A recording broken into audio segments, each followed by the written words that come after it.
We've all benefited from the technologies which have improved our lives, and we have therefore encouraged those same technologies to develop at ever more accelerated rates. And yes, perhaps we are now realizing that we've taken them a bit for granted.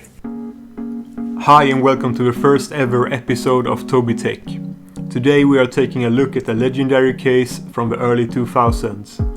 It might be one of the top 5 most sold case models in all of history. Easy cases to work with and mod, and at the same time both sturdy and at a fairly good price point.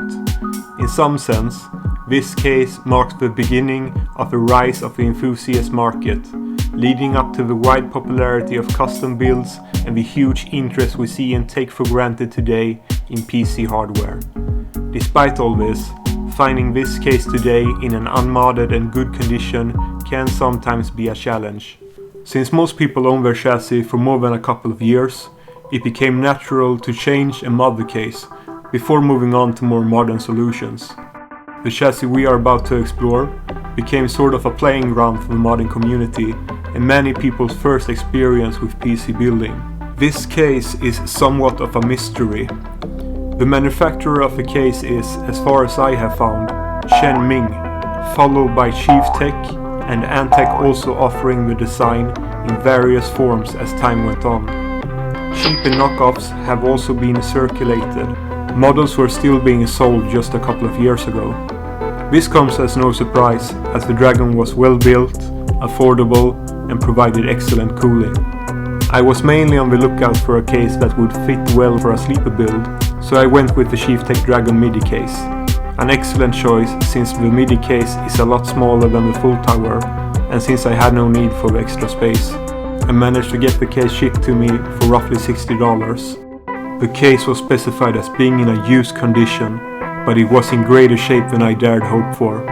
I don't know why, but the front of this case just makes my balls tickle. I love the front intake design, the key lock and the USB and Thunderbolt port. It looks old and modern at the same time, and the beige color of this model just makes it look even more beautiful. Building a modern PC in an old case can be difficult, mostly because of the fan options. In this case, however, I didn't see a problem with that, since this case has room for a smaller front fan, 2 right side smaller fans, and even a smaller fan option on the left side, as well as an exhaust fan. My case came with no accessories except the 5.25 gauge, the 3.5 gauge, and 1 snap-in fan mount for the intake fan.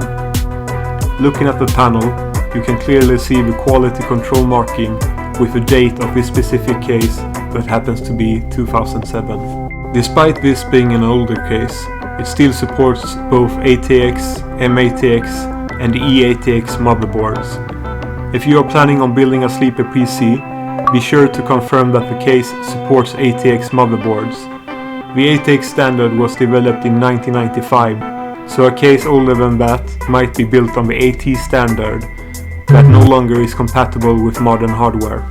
This case deserves more than just sitting around and collecting dust. My plan was to install a MATX motherboard, specifically the AMD V4550 model, and pair that board with the Ryzen 7 1700. I'm going to pair the Ryzen CPU with a ASUS RX 580. For RAM, I went with the Corsair 16GB DDR4 3000 MHz CL15 Vengeance LPX. Drive cages and external ports are today almost a thing of the past.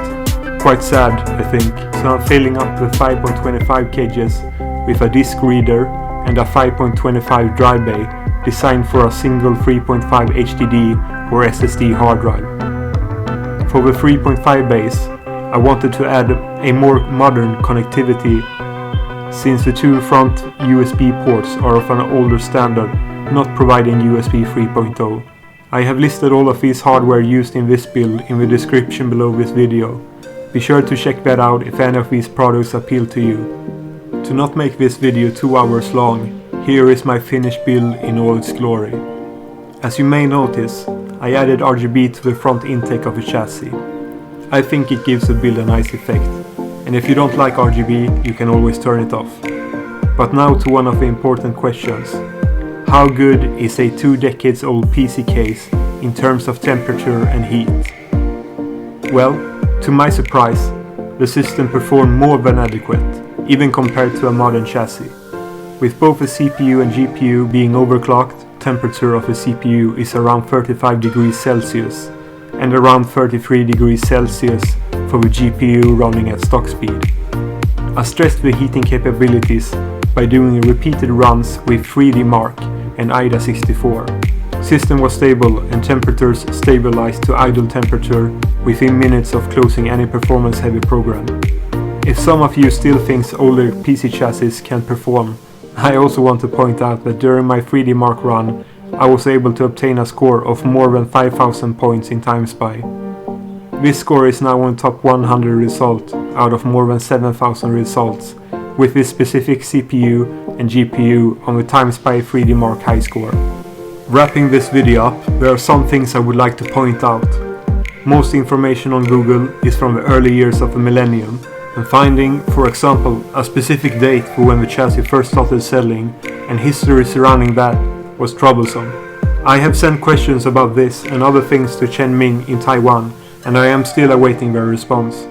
If I receive something of interest from them, I will let you guys know. So press that subscribe button or leave a comment if that is something that you would be interested in. Moving on, I would like to thank the marketing manager of Chieftec for taking her time responding to me and also sending me a pair of keys for the Chieftec Dragon Midi case.